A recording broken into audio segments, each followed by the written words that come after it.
यदि तुम्हारी पत्नी बनाती है और तुम्हारे बाबूजी के लिए खाना तुम्हारी माँ बनाती है तो तू तो पापी है ना, तू तो नारकीय है। तूने इस नरक का दर्शन इसी धरती पर कर लिया।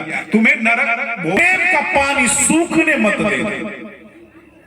जिस बगीचे में पानी नहीं पड़ता है ना वहां की फूल मुरझा जाती है। जिस परिवार में प्रेम का पानी नहीं पड़ता है ना, प्रेम की छींटे नहीं पड़ता है ना, वो परिवार भी टूट जाता है। आपने सूखा तालाब देखा है? अरे आपने सूखा तालाब देखा है ना? देखना सूखे तालाब की हालत कितनी खतरनाक होती है। उस सूखे तालाब की जो मिट्टी होती है ना वो खंड खंड हो जाती है, उसमें दरारें पड़ जाती है, वो फट जाती है।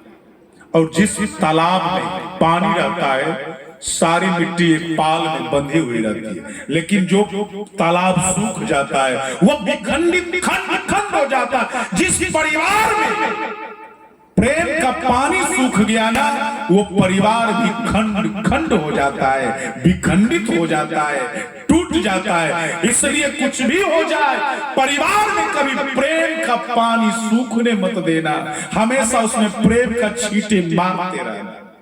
घर में यदि खराब हालत है तो उसका जिम्मेदार कोई एक व्यक्ति नहीं, जितने सदस्य उस घर में हैं सभी को जिम्मेदारी लेनी होगी कि मेरे कारण हुआ है।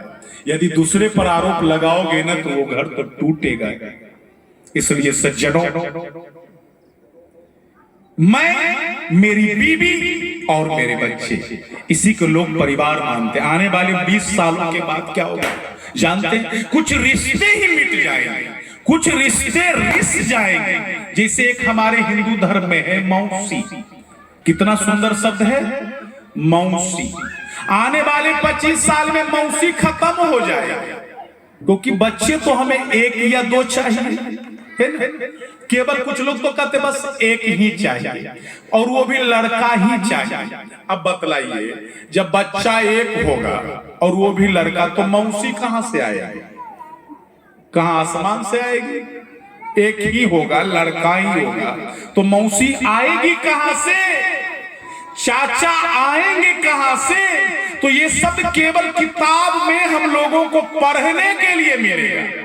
मौसी पहले जमाने में होती थी, चाचा वाचा होते थे पहले जमाने में, है ना? ये किताबों में, रिश्तों में तो समाप्त हो जाएंगे ना, क्योंकि हमें तो बच्चे केवल एक चाहिए।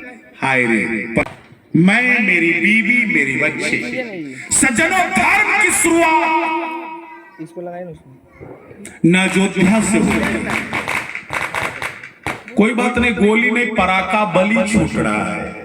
मैंने तो पहले ही कहा था ना, इधर देखो, आज तो दिवाली है, पता है ना, इसलिए कोई बात नहीं। कुछ लोग दिवाली मनाते, कुछ लोग पराका बलि मनाते। तो दिवाली तो आप लोगों ने मना लिया, पराका बलि बेचारा मना रहा है, तो आप टेंशन क्यों लेते हो? मैं जो कहूं वो सुनो। तो मैं निवेदन कर रहा था सज्जनों, पहले जमाने में परिवार कियारियां होता था। जैसे आप एक कियारी में पानी डालोगे ना तो कियारी में जितना पेड़ पौधा है सबों में पानी चला जाएगा। तो पहले परिवार कियारियां होता था, अब परिवार कियारियां नहीं। धर्म की शुरुआत न मंदिर से होती है, धर्म की शुरुआत न मोमबत्ती से होती है, धर्म की शुरुआत न मस्जिद से होती है, धर्म की शुरुआत न महफिल से होती है, धर्म की शुरुआत हमारे घर से होती है। याद रखना, धर्म की शुरुआत हमारे घर से होती है। पहले वृक्षों को जमीन में लगाया जाता था, अब पेड़ पौधों को कहां लगाया जाता है?